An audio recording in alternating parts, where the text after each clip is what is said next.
एक अनुमान के अनुसार लगभग 11 से 40% पॉपुलेशन भारत में पाइल्स की बीमारी से पीड़ित है। किसी न किसी उम्र में उनको ये प्रॉब्लम हुई है। आज मैं आपको बताऊंगा पाइल्स या हेमरोइड्स की बीमारी के बारे में, जो कि काफी परेशान करती है किसी न किसी रूप में कभी न कभी हम सबको। पाइल्स जो है वो एक लैटिन शब्द पाइला से बना है, जिसका अर्थ होता है बाल। तो ये बाल जैसा स्ट्रक्चर के बेस पे इसका नाम हुआ है। इसको हम हेमरोइड्स भी बोलते हैं, जो कि एक Greek word haem plus rhage से बना है। Haem means blood, rhage means to flow. तो ये लक्षण के आधार पे हेमरोइड्स में ब्लीडिंग होती है या पाइल्स में ब्लीडिंग होती है, और वो बाल जैसा स्ट्रक्चर होता है, मतलब कंचे जैसा स्ट्रक्चर होता है। तो उसके आधार पे इसका नामकरण किया गया है। पाइल्स जो है वो गुदा क्षेत्र में होने वाली एक बीमारी है। वहाँ पे कुछ नसों के गुच्छे होते हैं। नॉर्मली गुदा में एडल्ट मेल में लगभग जो गुदा का जो साइज होता है, एनल कैनाल का जो साइज होता है, लगभग 3 सेंटीमीटर से 4 सेंटीमीटर तक होता है। तो लगभग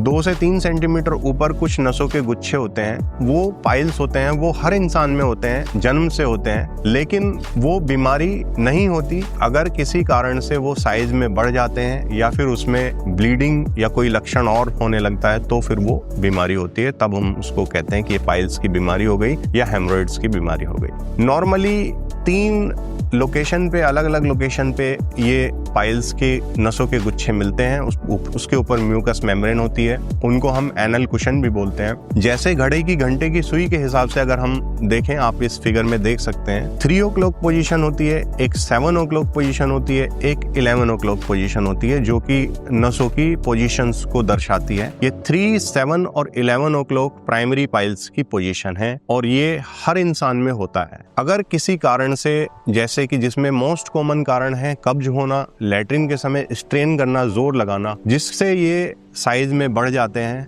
और ये बीमारी हो जाती है। तो 3, 7, 11 ये प्राइमरी पाइल्स हम इनको कहते हैं। इसकी अलग अलग ग्रेडिंग या स्टेजिंग होती है। इनको हम इंटरनल हेमरोइड्स भी कहते हैं, क्योंकि ये एनल कैनाल में अंदर होते हैं। एक दूसरे हेमरोइड्स और होते हैं, वो बाहर होते हैं, वो एक्सटर्नल हेमरोइड्स कहते हैं। लेकिन जो ग्रेडिंग है वो इंटरनल हेमरोइड्स के लिए ही डिफाइन करी गई है। उसमें ग्रेड 1 का जो हेमरोइड होता है वो आपको बाहर फील नहीं होता है कभी भी। उसमें सिर्फ एक सिम्टम होता है कि ब्लीडिंग आएगी, और ब्लीडिंग रुक रुक के आ सकती है, बूंद बूंद करके, दर्द रहित पेनलेस ब्लीडिंग होती है। और वो कभी कभी ज्यादा मात्रा में भी हो सकती है, जैसे कि पूरा आपका धार पिचकारी की फॉर्म में भी हो सकती है। ग्रेड 1 से ग्रेड 2 में पाइल मास जो है बढ़ जाते हैं, अगर स्ट्रेनिंग रही लगातार और कब्ज बनी रही और उसको इग्नोर किया गया तो। ग्रेड 2 में क्या होता है कि आपके जो पाइल मास हैं वो बाहर आएंगे और एनल कैनाल से बाहर आएंगे, और जब भी आप स्टूल का फोर्स लगाओगे और जब फोर्स हटेगा तो वो अपने आप ऑटोमेटिकली अंदर चले जाएंगे। ब्लीडिंग ऑफ एंड ऑन हो सकती है। ऐसे ही कुछ समय बाद ग्रेड 3 में ये कन्वर्ट हो सकता है। ग्रेड 3 में जो मस्से हैं, पाइल के मासेस हैं, वो बाहर आएंगे, और वो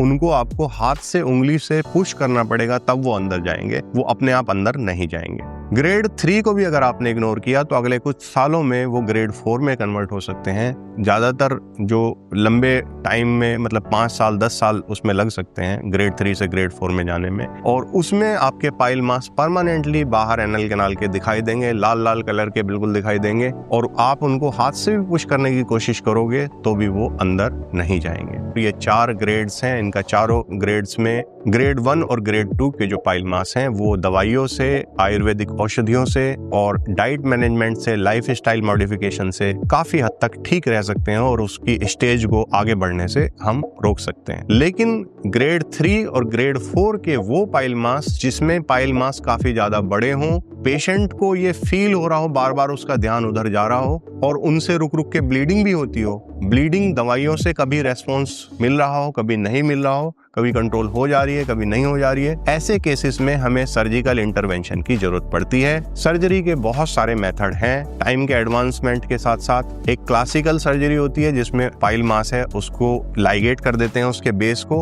और बाकी हिस्से को कट कर देते हैं, जिसको क्लासिकल हेमरोइडेक्टोमी सर्जरी बोलते हैं। Ligation and excision method of surgery जो है। दूसरा जो है हमारा आयुर्वेदिक मेथड है सर्जरी का, जिसको हम क्षारसूत्र चिकित्सा कहते हैं। अंडर प्रॉपर एनेस्थीसिया जो पाइल मास है उसको बेस से क्षारसूत्र के धागे से, जो कि दवा लगा हुआ धागा होता है, बांध देते हैं और वो 5 से 7 दिन में अपने आप कट के निकल जाता है। धागे समेत पाइल मास रिमूव हो जाता है। इसमें ज्यादा चीरा फाड़े की जरूरत नहीं पड़ती। ये भी एक बहुत अच्छा मेथड है। तीसरा, अग्निकर्म, जिसको जो लेजर सर्जरी है वो उसका मॉडिफाइड एडवांसमेंट है आजकल।